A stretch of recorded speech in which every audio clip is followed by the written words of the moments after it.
بما ان انا لاحظت انكم بتحبوا الافلام اللي بتتكلم عن القصص الحقيقية، جبت لكم فيلم جديد السنة دي سنة 2024 بيتكلم عن قصة حقيقية خطيرة جدا عن اختطاف طيارة في كوريا الجنوبية، وهنتكلم عليه بدون حرق للأحداث. بس أهم حاجة ما تنسوش تشتركوا في القناة وتفعلوا زر الجرس عشان ما يفوتكمش كل جديد. يلا بينا ما نضيعش وقت ونخش في الموضوع على طول.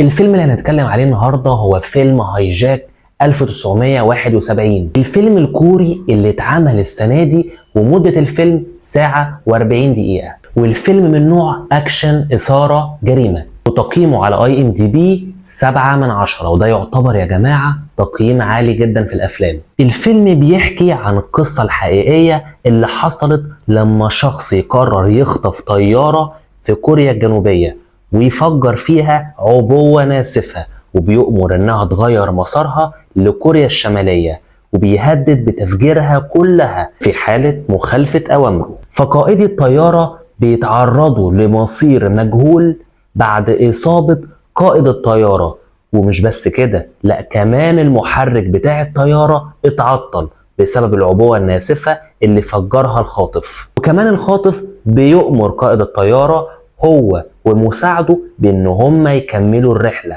لكوريا الشماليه، اللي اصلا في بينها وبين كوريا الجنوبيه عداوه. ومش بس كده، ده الخطوط الجويه بتاعت كوريا الجنوبيه نفسها امرت ان هي تضرب الطياره قبل وصولها لحدود كوريا الشماليه، عشان لو وصلت لكوريا الشماليه هيحصل حرب بين البلدين. الكارثه تخلص عند كده؟ لا، برضه كمان كوريا الشماليه عرفت ان في طياره متجهه ناحيتها، فيعملوا ايه بقى؟ بداوا يجهزوا القوات الجويه بتاعتهم عشان مجرد وصول الطياره عند حدود كوريا الشماليه هيضربوها على طول. فهنشوف ازاي قائد الطياره ومساعد الطيار في الموقف الصعب ده هيتصرفوا ازاي.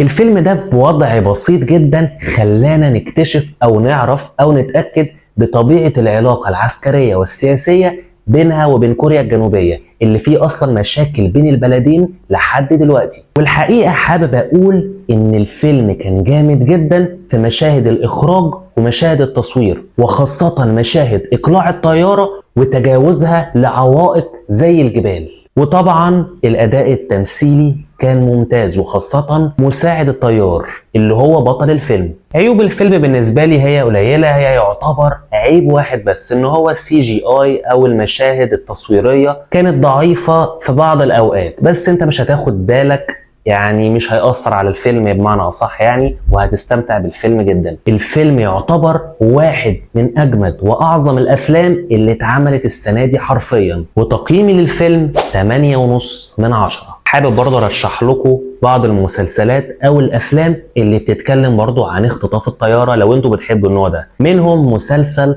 هايجاك اللي اتعمل السنه اللي فاتت، يعتبر من المسلسلات الجديده اللي اتعملت سنه 2023 اللي هو السنه اللي فاتت، ومن اعظم المسلسلات برضه اللي بتتكلم عن القصه دي، وهو مسلسل قصير 7 حلقات بس. في فيلم برضه جامد جدا اسمه نون ستوب للممثل العظيم ليام نيسون، وفي فيلم تاني اسمه كابتن فيليبس للممثل العظيم اللي انا بحبه شخصيا جدا توم هانكس. وهو ما بيتكلمش عن اختطاف طيارة، هو بيتكلم عن اختطاف شخص داخل مركبة او غواصة من مجموعة من الميليشيات الصومالية او القراصنة بمعنى اصح. في برضو افلام كتير بتتكلم عن نفس النوع من الافلام دي، اللي هي اختطاف طيارة او اختطاف قطر او غيره، بس دي محتاجة حلقة لوحدها. لو حابين ان انا اعمل فيديو اتكلم عليها اكتبوا لي في التعليقات. اهم حاجه ما تنسوش تشتركوا في القناه وتفعلوا زر الجرس عشان ما يفوتكمش كل جديد.